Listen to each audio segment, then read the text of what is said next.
We had Soros expert Richard Poe on our program to talk about the European debt and the European crisis and what Soros would gain if the euro collapses. And I asked Richard to come down to our studio here in Dallas so he could lay out something that he had said that he thought was in store for America before the election, based on what Soros has done in the past to countries all around the world. I want you to know this. This is the name of the book. It's Shadow Party. This was 2006? Yes. The research was done in about 2004. So this isn't about the president. This isn't about any of this. This research was done in 2004. Some of it. Some of it. Well, 2004, 5, but yeah, definitely before 6.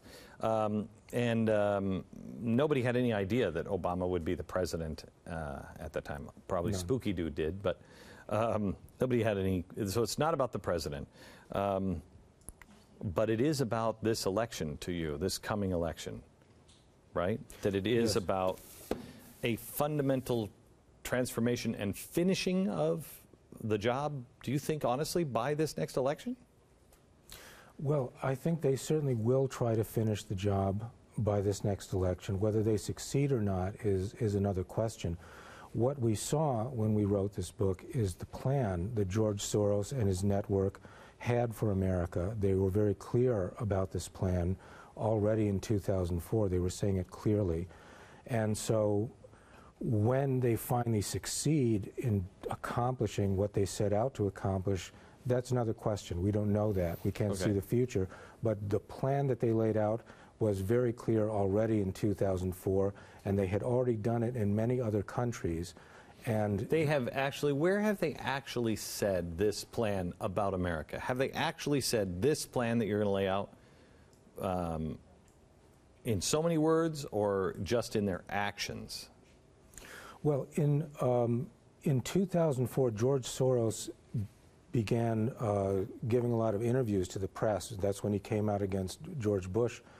And at that time, he said clearly that what I have done in various other countries now has to be done here in the United States.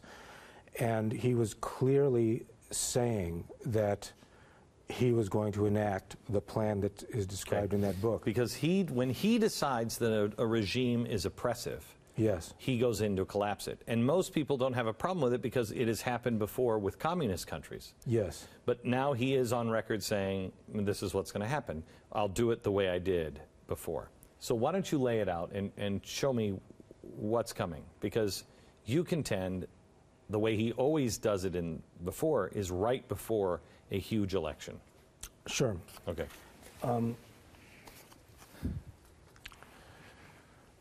Well, these are the 5 steps.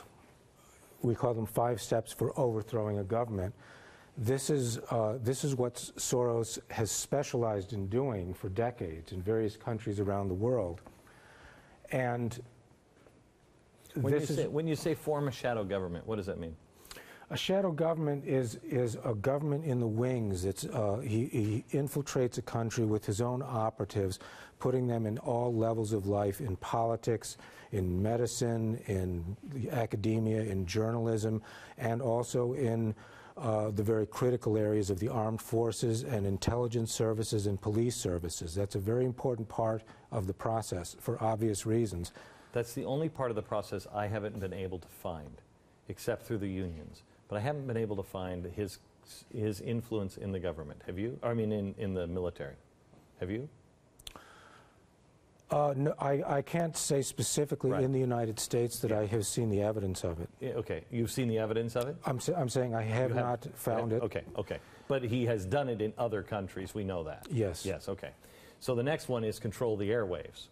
Yes, and when Soros and his team target a country for one of these regime changes, they always start some kind of media operation, typically a radio station or sometimes a TV station, which is under Soros's ownership or direct control in one way or another. Did he do that with Pacifica? Is Pacifica his? I don't know. I haven't kept track of that. Yeah, I think Tiffany, find out if Pacifica is under his direct control, but I know that he is also funding journalists here in America Yes. at the national and local level.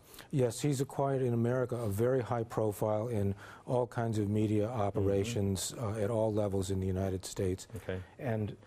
But often when he goes to the less developed countries, all he needs is a little radio station, and that enables him to reach everyone in the country, and that's what he needs.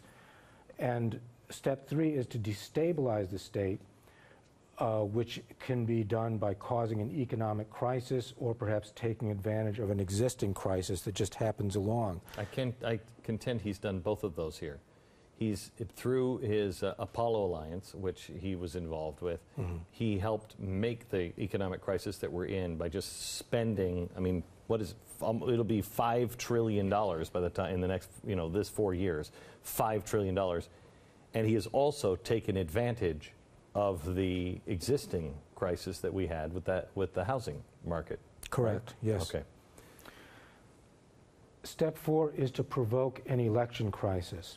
What this means is that he waits for an election, and then when the election takes place, he declares that the election is fraudulent, that the opposite side, his opponents, are stealing the election. He uses his controlled radio or TV stations to blast this message around the country. He uses his shadow government and shadow, well, I guess it's part of the shadow government, but he has street activists who go out in the street and create a big ruckus, saying the election's being stolen. He already has this, and what gave him the idea was it's the the Save Our State, and it's the state attorney generals, and he has gone in and funded SOS and all the people who verify elections. He's tried to get his people in there, and he's formed this whole thing, and he got the idea in the 2000 election. So there's your shadow government on an election crisis. You have the people out in the streets to cause chaos, but it's people also like MoveOn.org, et cetera, that cry out fraud. So the election crisis, we know they have the ability to do that. Yes. Yes, okay. And once you provoke the election crisis, then you go to stage 5, is that you stage massive demonstrations. You put all these activists out in the street crying voter fraud, and they demand to change the election result. Now, in Yugoslavia in 2000, for example, he had a group called Otpor, which had somewhere around 70,000 activists.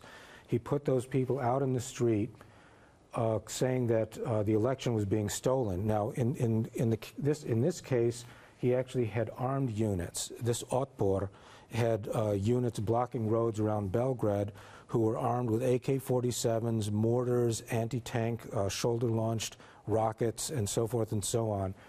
The protesters in the streets were armed with all kinds of Molotov cocktails and weapons of that, homemade weapons of that sort. They burned down the Parliament building. I think a couple people were killed in that incident. So these are often called bloodless coups, these things that Soros does. But in the case of Yugoslavia and some others, they were not bloodless at all, nor were they in any way nonviolent. And so what they did is they had the whole capital surrounded by these armed units. They had these violent protesters storming through the streets, burning down buildings, and so forth, and creating a huge ruckus. And what was their issue? The issue was that Milosevic, the sitting president, was running against a man named Kostanovic. Kostanovic came in with something like, I think it was 48, 49%. Milosevic was actually losing. Both sides appeared to have been engaged in fraud. Now, so far, everything was according to the Yugoslav constitution. Nobody was breaking any laws or violating the constitution. The Yugoslav constitution at that time said that if you don't have a candidate with a 50% plurality, then you have a second election, a runoff election. Instead of allowing the constitution to play out, they put these protesters in the street and they canceled the runoff election. They said, forget the election. We want Kostanovic, we want Milosevic out. Forget the election, forget the Constitution, forget the constitutional process. Kostanovic will be our man, and they simply pressed in this violent manner until they got what they wanted. There was no second election. The Constitution was broken and discarded. Milosevic was arrested and sent off as a war criminal to Holland, where he later allegedly hanged himself in his cell. Wow, well, that's a happy ending here. All of these things, except for step one, I think, are complete because of the military. But many in the police were duped by the massive demonstrations. I mean, the massive demonstrations. We know who those demonstrators are, right? They're the Occupy Wall Street people. Yes. And they have been bought and paid for, much to most of them not even paying attention and knowing it. Bought and paid for in many ways by George Soros and his friends, and it's his friends and family network. Correct. Correct. What makes you think that this is going to happen now? That this is the time for this? I mean, don't get me wrong. I'm asking you this in hopes that you're wrong. I'm hoping for more time, but I don't know if you're wrong. What makes you think this is it? Well, I hope I'm wrong too. Right. But the fact that what you were just talking about earlier, the fact that we have all these world leaders, quote unquote, in Davos now saying that we have a perfect storm. The fact that Soros himself in the last few days has been making very alarming public statements, saying things to the effect that the euro is going to collapse and the whole European Union, the European experiment is going to go off a cliff. He's been saying, for example, that he said then when this financial contagion spreads to the United States, Soros saying this again, that there will be riots in the streets in America and possibly a repressive police state crackdown in the United States, and making predictions of an extremely alarming nature to the media. And this type of statement can only serve one purpose, which is to create fear, alarm, and some kind of reaction. You know, it's a panic, or perhaps some other kind of reaction, getting people very angry and ready to fight. Okay. So when we come back, pressure from above and below. This is top down, bottom up, inside out that we've talked about on the program before, as Van Jones talks about it. But that actually has some a real spooky heritage that George Soros is very well aware of. Yes. In the 1950s. And Richard will show us one more thing, and that is what has to happen. I'll take you to the second chalkboard. What has to happen for this to work? And you just ask yourself, do these things sound crazy? Next.